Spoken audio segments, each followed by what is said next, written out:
Oi, gente! Para quem não me conhece, o meu nome é Luciane Smith. Eu sou nutricionista funcional e fitoterapeuta. Eu também sou mãe do Lucas, que é um adolescente que tem 16 anos de idade, ele tem síndrome de Down e Lucas tem autismo também.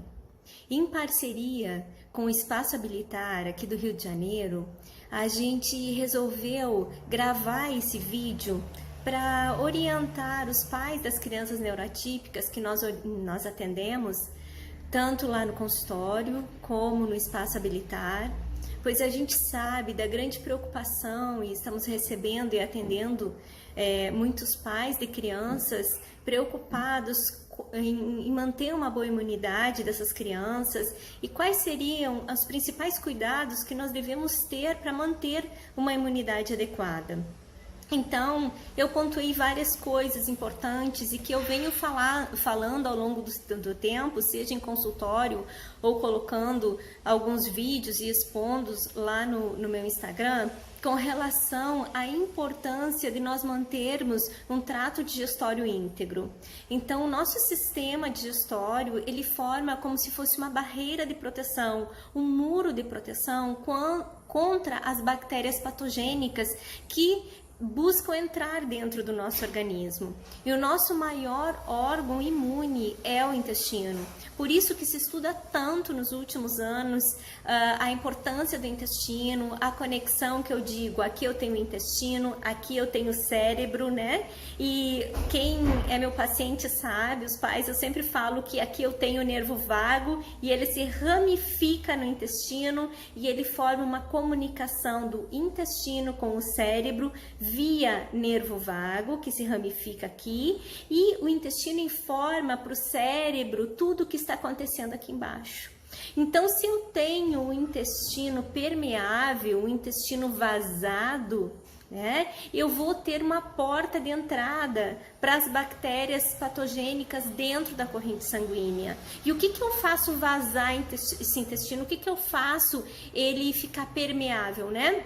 É o rompimento que eu sempre mostro nas consultas. Pensa que isso aqui é um muro de proteção muito forte. E ao longo dos anos ele vai cedendo se a minha alimentação estiver rica em alimentos pró-inflamatórios, que aumentam a inflamação. E aqui nesses espaços, como se fosse um elástico, aquele elástico que cede, né, abre buracos, é um intestino mais permeável e vai passando proteobactérias. E o nosso organismo, o que ele faz? Ele forma complexos de antígeno-anticorpo para quê? Para atacar aquelas bactérias que entraram, aqueles alimentos mal digeridos, que não foram bem mastigados, porque dentes foram feitos para mastigar. E nós, adultos, precisamos tomar consciência disso nesse momento. Só que as nossas crianças são hipotônicas. A gente leva elas na fono, na TO, para quê? Para melhorar a mastigação, elas têm hipotonia facial. Então, cabe a nós, nesse momento, tá? Processarmos muito mais esse alimento, esmagarmos mais. Porque se eles já possuem uma deficiência enzimática, em função de que não metilam direito, tem deficiência de sulfactação, tem deficiência de produção dessas enzimas pela deficiência de sulfactação, a gente precisa de cisteína, né, nesse momento da sulfactação, e a gente já sabe através dos estudos que se tiver uma alimentação rica em glúten, que é pró-inflamatório, aumenta a inflamação, eu tenho menos absorção e formação de cisteína e com isso eu tenho mais comprometimento no meu processo de sulfactação e isso faz com que eu tenha maior acúmulo de fungos e bactérias, até porque se a gente estiver falando em criança com trissomia do 21, então eles têm uma menor produção de glutationa peroxidase, que é uma enzima extremamente importante na nossa imunidade. Digamos que 50% da sódio superóxido dismutase ela está superexpressa e 50% da glutationa peroxidase está hiperexpressa. Então eu já tenho um desequilíbrio em duas enzimas extremamente importantes. Essa aqui está super estressada, ela tem estresse oxidativo, ela aumenta o estresse oxidativo. E essa daqui está reduzida, então eu tenho que aumentar a glutationa. E assim, falar aqui sobre suplementação é muito delicado, gente, porque nós temos uma individualidade bioquímica muito grande. Nós somos seres únicos. E mesmo a criança tendo trissomia do 21, sendo todas com trissomia 21, elas são todas diferentes, elas são únicas. Então, é difícil eu dizer aqui, como os pais pedem, quanto de própolis eu tenho que dar, quanto de vitamina, quanto de zinco, quanto de magnésio. Gente, cada ser é único. Eu tenho um peso diferente, eu tenho uma idade, eu tenho uma característica ali de saúde, tem medicações envolvidas que a gente tem que analisar. Então, acho que por isso foi tão importante também, e agradeço nesse momento, né, o próprio CRN, que liberou todas as consultas para nutricionistas via online, e eu acho isso muito importante para a gente também poder estar orientando os pais com relação a isso, porque senão, nesse desespero, as pessoas ficam mais preocupadas em suplementar, e daqui a pouco estão suplementando suplementos, comprando suplementos que não deveriam. Então, gente, suplementação é individualizada, e eu sei que nós atendemos, assim como lá no espaço habilitar, né, crianças com paralisia cerebral, crianças com síndrome de West, crianças autistas, crianças com trissomia do 21, crianças com outras síndromes. Então, assim, nesse momento, o que nós podemos fazer, Luciane? Gente, nós temos que proteger o intestino.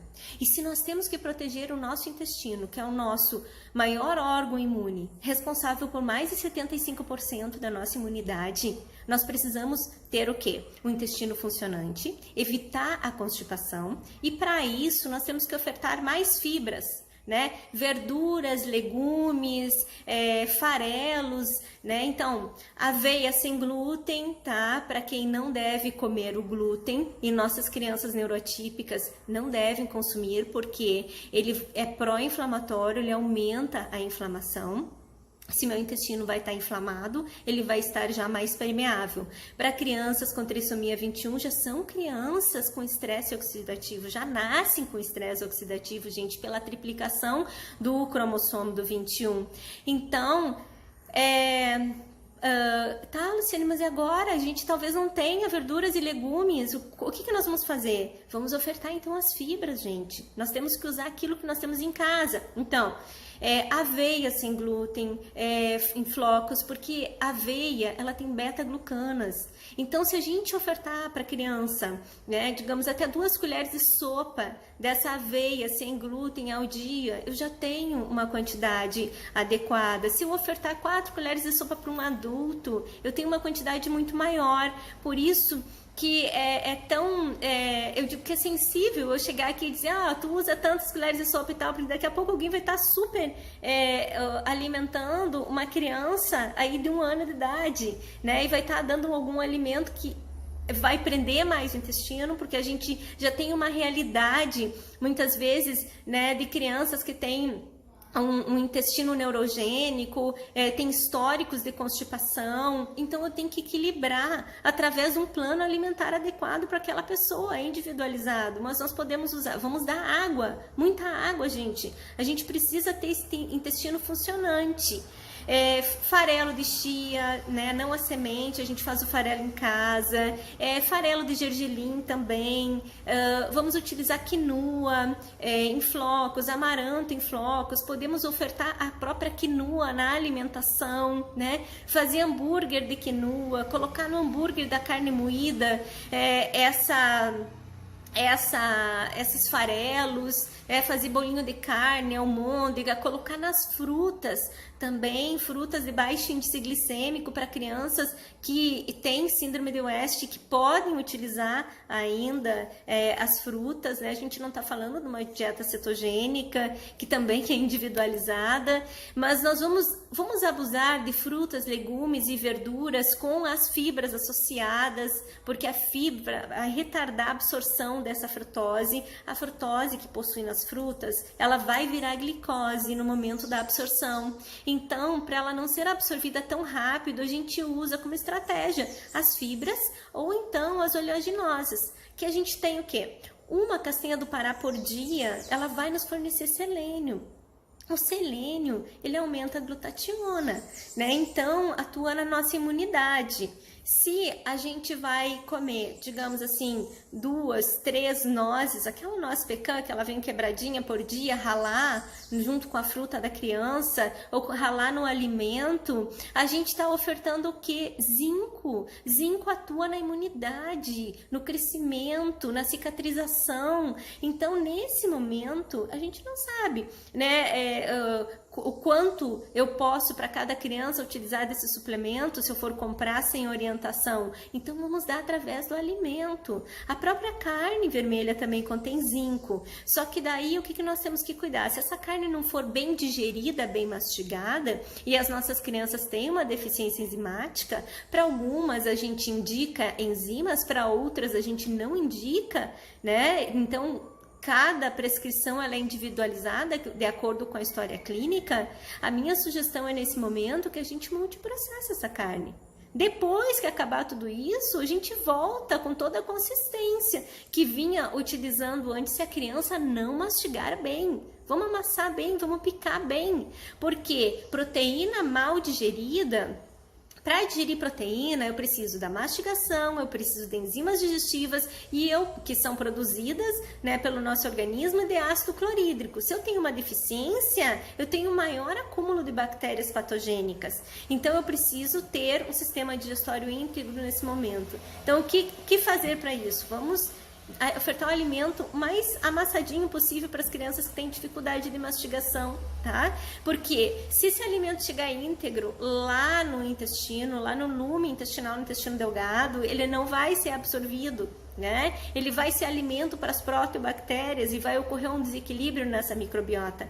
E se a gente não ofertar frutas, legumes, verduras e as fibras, que o poder dessas fibras, desses alimentos, é aumentar a produção do ácido graxo de cadeia curta, que é super importante, que é o butirato. E o butirato, ele é produzido através das fibras, tá? E é como se ele equilibrasse o nosso microbioma intestinal, aumenta a produção das bactérias que são boas. Então, gente, comecem pelo básico, é comida de verdade. O que eu sempre digo é sem chips, é sem alimento industrializado, esses salgadinhos prontos, é sem açúcar, é sem glúten, é sem caseína. Onde eu encontro caseína? Existe muita dúvida. Sem lactose é uma coisa, é para quem tem deficiência da produção da enzima lactase. Alergia à proteína do leite de vaca é outra coisa. Mas o que acontece? E se o exame bioquímico dessas crianças não deu alergia do leite de vaca, nem intolerância à lactose, e o meu médico orientou que é para mim continuar dando, que essa nutricionista é louca? Gente, eles são pró-inflamatórios, tá? Então, os produtos de origem animal do leite de vaca, leite de cabra, também leite de ovelha, eles contêm caseína. Caseína é pró-inflamatória, é isso que tem que ficar claro, tá? Intestino vai ficar inflamado, cérebro também, via comunicação do nervo vago, entendeu? Então, por isso que a gente retira nesse momento. Ah, mas eu vou fazer o quê? Crianças de menos de 1 ano de idade, eu já vou estar dando leite vegetal? Não, não pode. Até porque a Sociedade Brasileira de Pediatria não recomenda, porque essa criança está em crescimento e desenvolvimento. Existem outros leites no mercado, né, que a gente pode utilizar em substituição a isso, adequando no plano alimentar. Então por isso da orientação mais individualizada. Nós temos um guia, o Guia Alimentar da População Brasileira, que saiu no ano de 2019, agora para 2020, que está maravilhoso, está fantástico. Vou botar o link aqui para vocês acessarem, para quem não conhece. Só que para as crianças neurotípicas, tá? A gente tem que retirar tudo o que oferta lá no guia de caseína e de glúten, tá? Pela questão de ser pró-inflamatório. O restante tudo tá lá mastigadinho, maravilhosamente bem explicado para a população toda acessar, e ele é gratuito. E nesse momento, o que é importante, gente?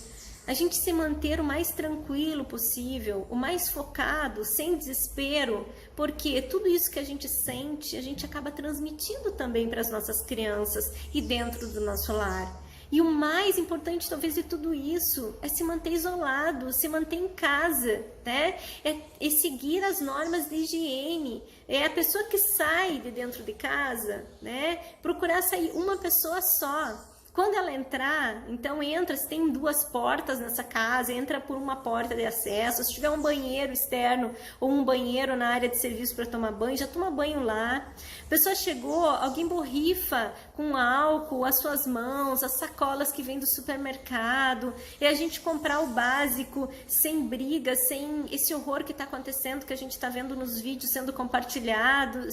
É se manter focado em oração, pensamento positivo, porque se tem algo que eu estudo muito na minha vida é física quântica, e além de ser nutricionista, eu também sou terapeuta integrativa quântica. Eu já estudo isso desde os meus 7 anos de idade, e eu vou dizer que o medo aproxima. A gente cocria coisas na nossa vida, a gente até doenças, a gente cocria sinais e sintomas desse coronavírus, somos capazes de cocriar pelo medo. Então, assim, orem, cada um tem sua fé. Nesse momento, a gente tem que o quê? Se proteger, seguir essas normas de ficar em casa. Não é ir pra praia, não é ir jogar futebol, não é ficar se abraçando na rua, entendeu? Porque se eu faço isso, eu não vou me contaminar mesmo, eu tô sendo corresponsável por disseminar e prejudicar aquelas pessoas que estão contribuindo com o cuidado da humanidade. E a gente tem que pensar o seguinte, em proteger, em propagar, em viralizar estas informações, porque os nossos filhos, sim, eles são imunocomprometidos. E se eu estiver falando de criança com trissomia 21, eles já têm uma menor produção de linfócitos T. Então, a gente tem que proteger muito mais nossas crianças, ficando em casa, tendo tranquilidade, fazendo comida de verdade, não desperdiçando e orando não só por nós, mas por todo mundo, tá bom? Eu espero ter contribuído com vocês. Um abraço.